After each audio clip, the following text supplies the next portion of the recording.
In December 2024, Will Smith is looking for a violinist for his comeback tour when everything goes sideways. Then his violinist finds a shocking note in his Vegas hotel room that reads, "I'll be back, just us," along with HIV medication and items suggesting someone planned an intimate encounter. Now, a lawsuit's exposing what happened next, and it could end Will Smith's career forever. In December 2024, Will Smith is looking for a violinist. Not just any violinist, an electric one who can bring something fresh to his comeback tour. Brian King Joseph gets the call. And it feels like destiny. The guy's a former America's Got Talent finalist, placed third back in 2018, and has been making waves ever since. This is the kind of opportunity that changes careers. According to the lawsuit, Will Smith and Brian King Joseph first met after Joseph did some studio sessions with several high-profile artists. After those sessions, he was referred to Will as someone that could potentially be used for some recordings. Joseph's no stranger to the spotlight, self-taught since age 4, watching his older sister play violin and falling in love with the instrument. By 2012, Berklee College of Music offered him a presidential scholarship, the real deal. But what makes him special is what he does with the violin. Electric, revolutionary. They call him the king of violin. And his YouTube numbers back it up. 15 million views and counting. In November of 2024, Joseph meets Will in person and shows him what he can do on the violin. From there, Will agrees to let him play at an upcoming show he has in San Diego. Now, the San Diego show, which was in December of 2024, the tour invitation comes with serious weight behind it.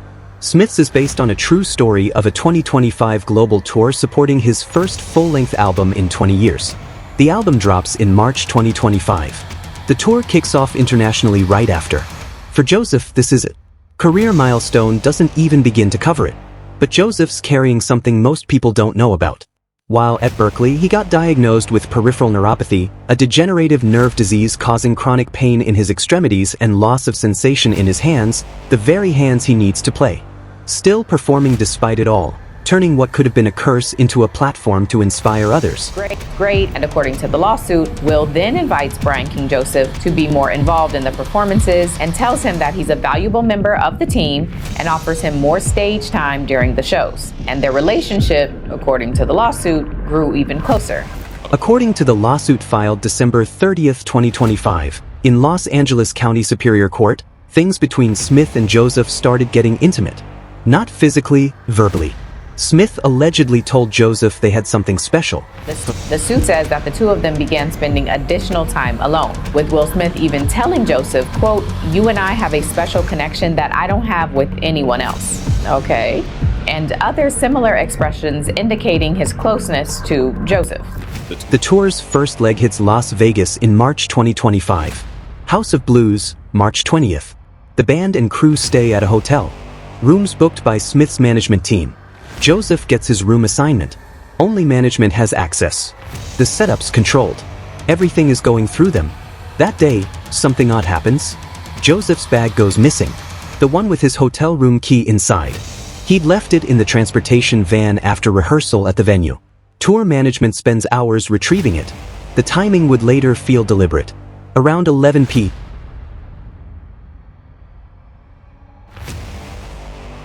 While in Las Vegas for a performance, he returned to his hotel room to find random items, including a beer bottle, HIV medication, That night, Joseph finally gets back to his room.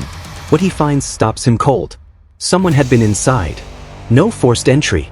Hotel security would confirm that later. But the evidence was unmistakable. Wipes left on surfaces, a beer bottle, a red backpack, an earring, and hospital discharge paperwork belonging to someone Joseph didn't recognize. Now, the lawsuit says the plaintiff feared that an unknown individual would soon return to his room to engage in sexual acts with plaintiff. With another person's name printed on the label. But it's the handwritten note that makes everything crystal clear. Ryan, I'll be back no later. 5:30, just us. A drawn heart signed F. Now, around 11 p.m. on March 20th, 2025, Brian King Joseph says that he goes to the room that he had been assigned and discovered, quote, evidence suggesting that an unknown person had unlawfully entered the room. The terror is immediate. Joseph realizes someone's planning to return to this room, his private space, for sexual purposes. Hotel security tells him what he already suspected. Only Smith's management team had access to this room. No one else could have gotten in. Says once he reported the incident to Smith's team, he was fired and told he was lying about what happened. What happened? His next moves are crucial. He photographs everything, calls hotel security, reports it to Smith's representatives, and even contacts the local non-emergency police line. He's documenting, reporting, and doing everything by the book. The lawsuit would later describe his mental state. Plaintiff feared that an unknown individual would soon return to his room to engage in sexual acts with plaintiff. The fear isn't theoretical. It's based on physical evidence and a written promise. What happens next would form the basis of his entire legal case. Days after Joseph reports the incident, tour management's response isn't investigation, it's accusation. According to the lawsuit, a member of Smith's team named Tim Miller confronts him. The message is clear. Everyone's saying Joseph made the whole thing up. Well, Miley, Will Smith is being sued by a former violinist in his tour group, accusing the rapper of sexual harassment, wrongful termination, and retaliation. Instead of protecting their performer, who just reported a terrifying safety violation, they terminate him. Tell him the tour's moving in a different direction. But here's the thing. They immediately hire another violinist to fill his exact role.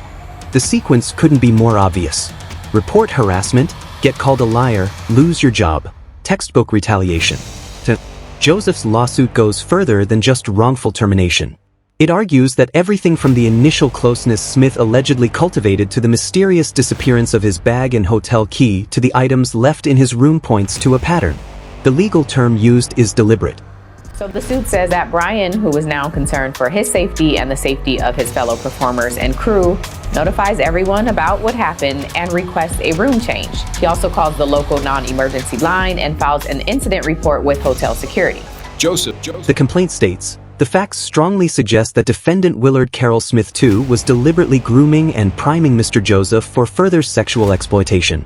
It's a serious allegation that Smith wasn't just complicit in the hotel room incident but that he was the architect of a longer pattern of predatory behavior.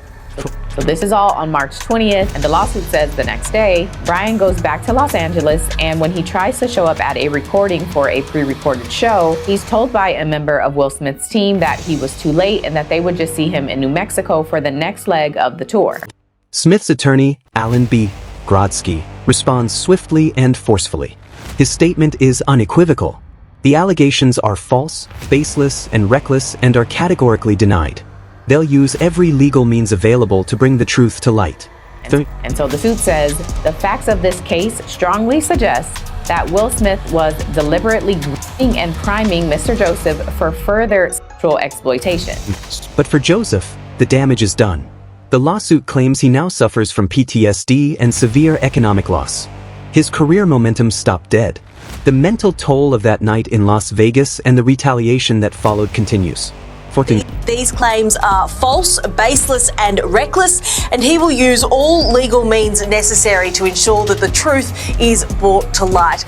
Days before filing his lawsuit, Joseph posted a video explaining why he's speaking out. 15. Joseph claims he was fired after reporting sexual harassment while on that tour and suffered from PTSD and economic loss, though just how much in damages Joseph is seeking is not listed on the claim. His message was clear. Speaking up about workplace misconduct shouldn't come with punishment.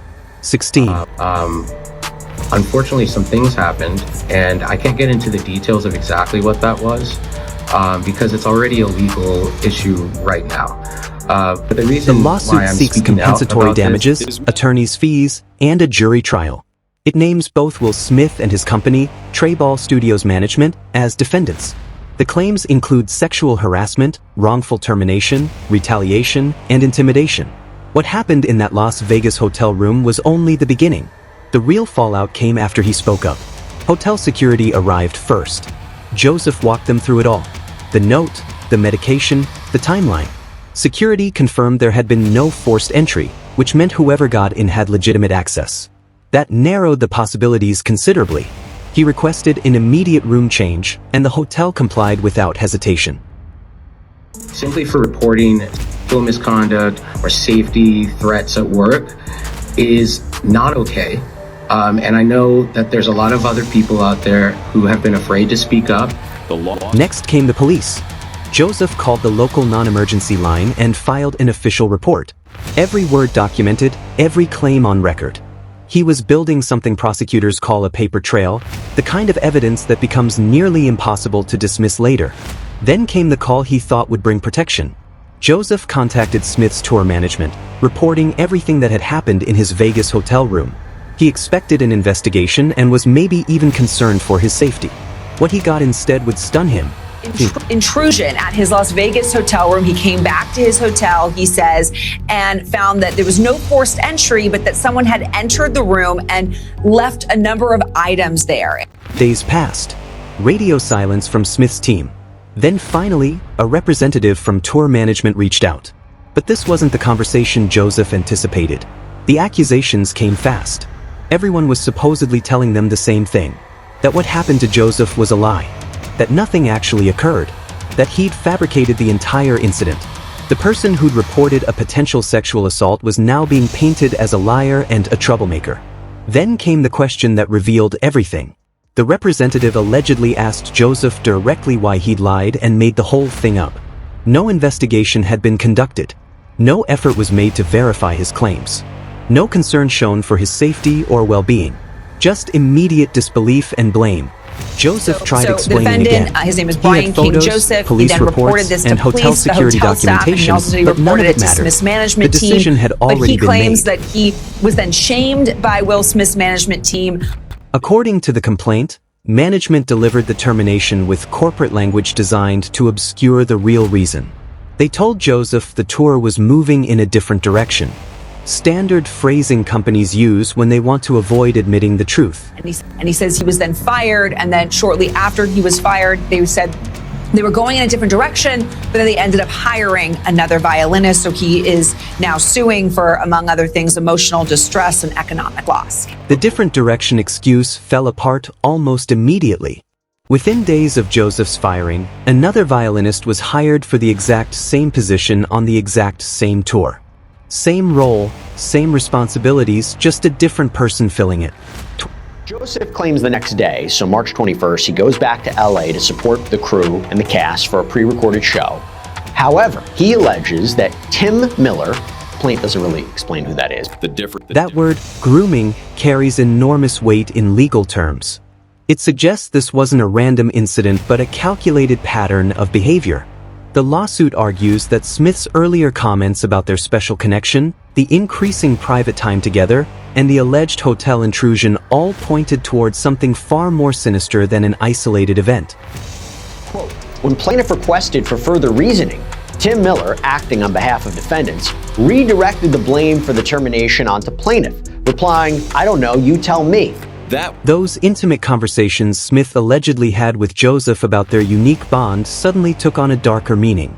What Joseph might have initially interpreted as mentorship or genuine connection, the lawsuit claims, was actually a deliberate attempt to establish trust and intimacy before attempting sexual exploitation.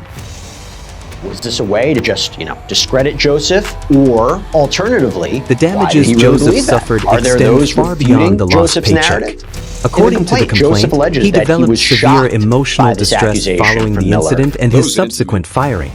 Medical professionals diagnosed him with post-traumatic stress disorder. The psychological toll manifested in ways that required ongoing mental health treatment. Then came the economic losses. Joseph lost his position on a high-profile global tour that would have provided substantial income and career visibility. Future opportunities dried up as word of his termination spread through industry circles. His reputation took hits he's still trying to repair. Plaintiff further pleads on information and belief that defendant's conduct goes beyond a mere failure to protect an employee's safety or a dispute over a claim. Facts strongly suggest that defendant Willard Carroll Smith II was deliberately grooming and priming Mr. Joseph for further sexual exploitation. Joseph is seeking damages to be determined by a jury. He's asking for compensation covering his wrongful termination, the retaliation he faced for reporting harassment, the sexual misconduct allegations, and the intimidation tactics he claims were used against him. Brian Joseph King made a name for himself when he competed on America's Got Talent and dazzled the audience and judges with his incredible talent, placing as a top 3 finalist in 2018. The response from Smith's attorney, Allen B. Grodsky left no room for interpretation. He called Joseph's allegations false, baseless, and reckless. The statement promised that Smith's legal team would use every available legal means to address these claims and ensure the truth surfaces.